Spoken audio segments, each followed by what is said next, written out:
विद्यार्थी मित्र हो, आप सभी का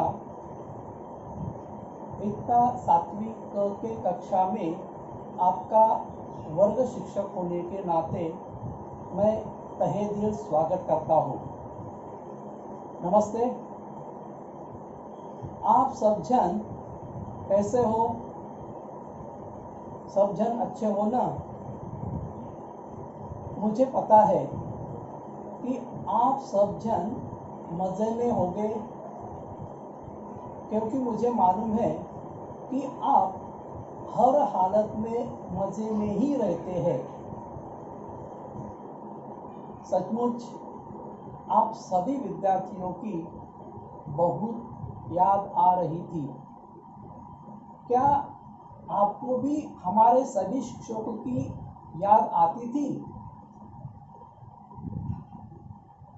आती ही होगी, मुझे पता है। 15 जून से हमारी स्कूल शुरू होने वाली थी, मगर कोविड-19 महामारी के चलते हमारी स्कूल शुरू हो न सकी।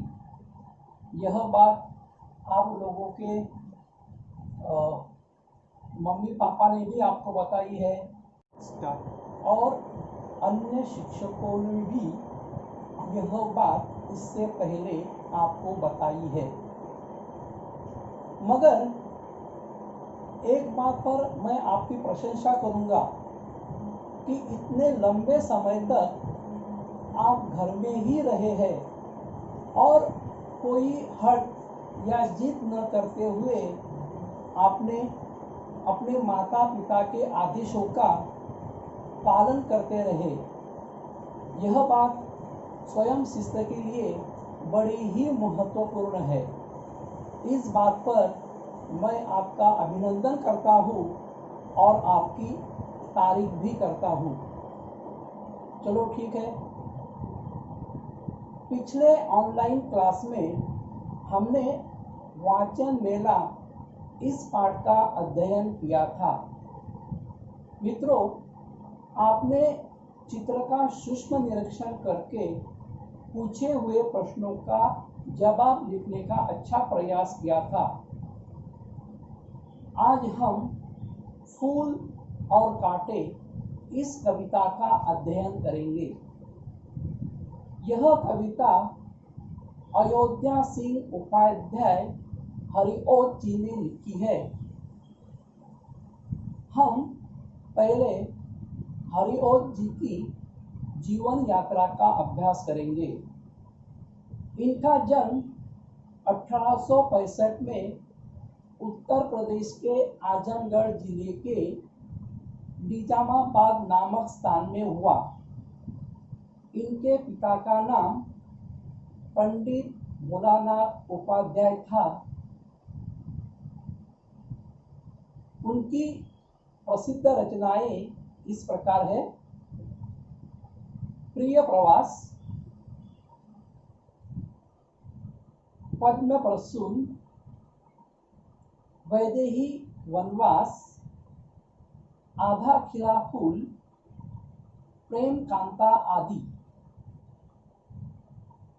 अयोध्या उपाध्याय सिंह जी का खड़ी बोली हिंदी के प्रारंभिक कवियों में महत्व का स्थान रहा है।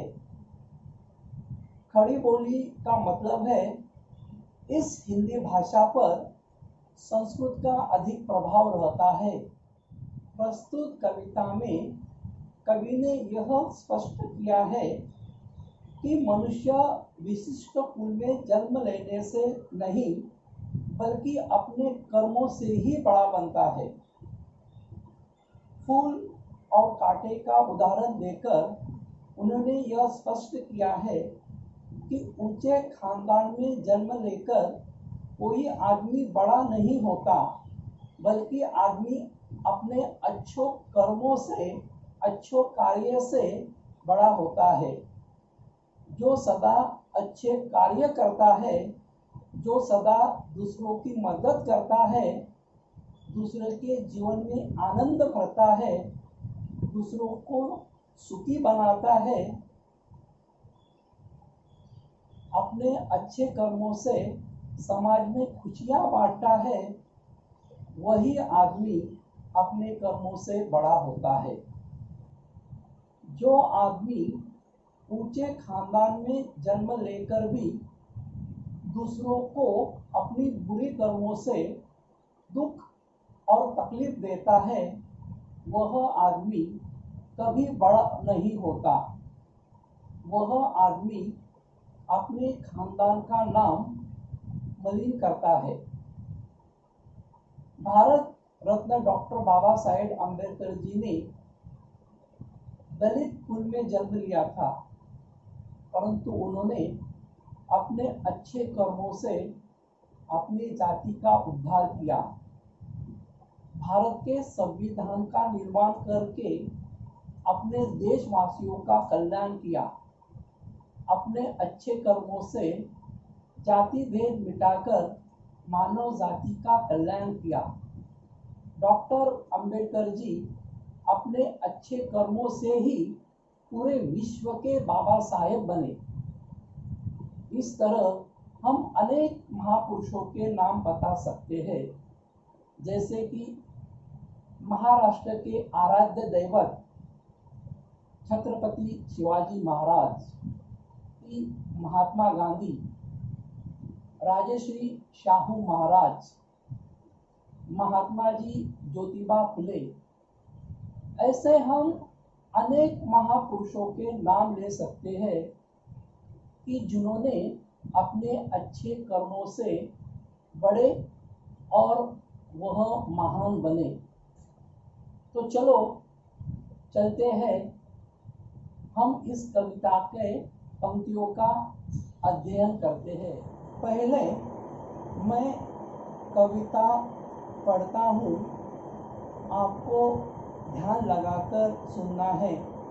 यदि आपके पास किताब है तो पंक्तियों पर अपनी उंगली ठीक से रखना है। फूल और कांटे, है जन्म लेते जग में एक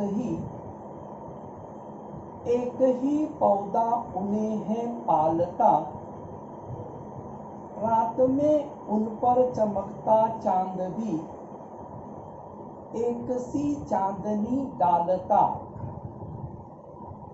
मेह उन पर है बरसता एक सी उन पर हवाएं है बही, पर सदा ही यह दिखता है हमें, ढंग उनके एक से होते नहीं। छेद कर काटा किसी की उंगलियां, फाड़ देता है किसी का वर वसन, प्यार डूबी तितलियों के पर कतर, भोर का है वेद देता शाम तन, फूल लेकर तितलियों को गोद में, भोर को अपना अनूठा रस पिला, निज सुगंध और निराले रंग से है सदा कली जीती खिला, है खटकता एक सबकी आंखों में, दूसरा है सहता सूर शीश पर, किसी तरह कुल की बड़ाई काम दे, जो किसी में हो बड़प्पन की कसर। मैं पहले 4 पंक्तियां पढ़ता हूँ और उनका भावार्थ बताता हूँ। है जन्म लेते जग में एक ही पौधा उन्हें पालता, रात में उन पर चमकता चांद भी एक ही सी चांदनी है डालता। कवि कहते हैं कि फूल और कांटे का जन्म एक ही जगह पर होता है। एक ही जगह पर फूल और कांटे आते हैं। जिस पौधे पर फूल का जन्म होता है उसी पौधे पर कांटों का जन्म होता है। दोनों पौधे पर ही आते हैं। एक ही पौधा दोनों को सींचता है, पालता है, उनका पालन पोषण करता है। जो पौधा फूल को सींचता है, पालता है, उसका पालन पोषण करता है, वही पौधा कांटे को भी सींचता है, उसका पालन पोषण करता है। पौधा दोनों के साथ एक समान बर्ताव करता है। इतना ही नहीं, चांद रात में फूल और कांटों पर एक समान चमकता है। वह फूल और कांटे में कोई भेद नहीं करता। मतलब जब रात्रि के समय आकाश में चांद अपनी शीतल चांदनी फैलाता है, तब चांद फूल और कांटे को समान रूप से चांदनी देता है। चांद फूल और कांटे में कोई भेदभाव नहीं करता। वह अपनी शीतल रोशनी दोनों को एक साथ समान रूप से देता है। अभी मैं आगे की 4 पंक्तियां पढ़ूंगा और उसका भावार्थ बताऊंगा। मेघ उन पर है बरसा एक सा, एक सी उन पर हवाएं है बही, पर सदा ही यह दिखता है हमें, ढंग उनके एक से होते नहीं। यहाँ मेघ का अर्थ है बादल। आप काफी में लिख लो। मेघ का अर्थ बादल। यहाँ ढंग का अर्थ है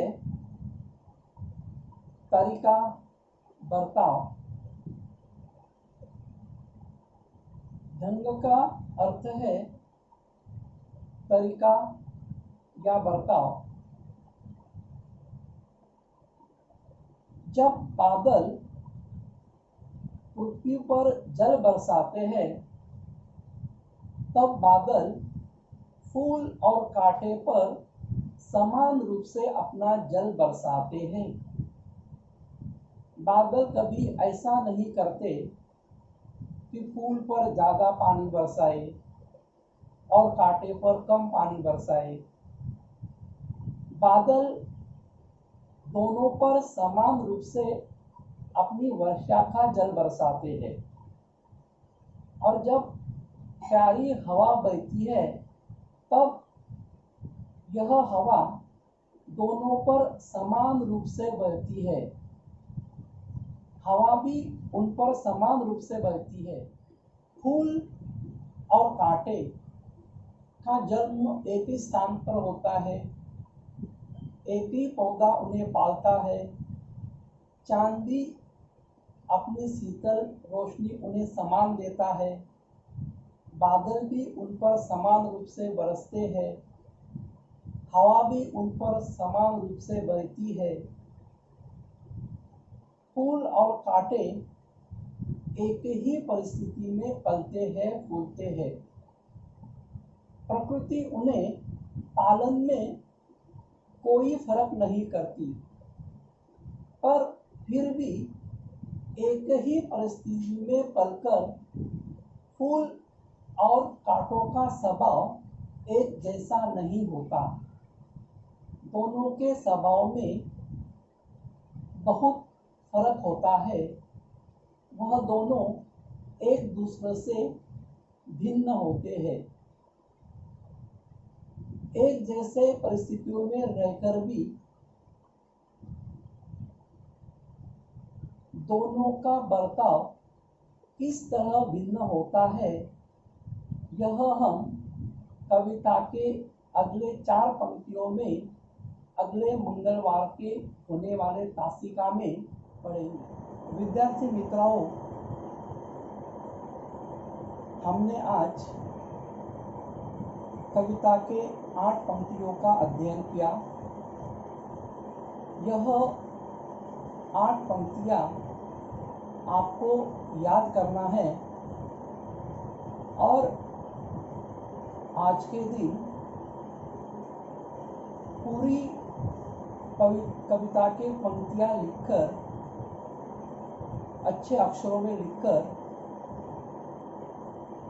उसके फोटो व्हाट्सएप के माध्यम से भेजना है। धन्यवाद।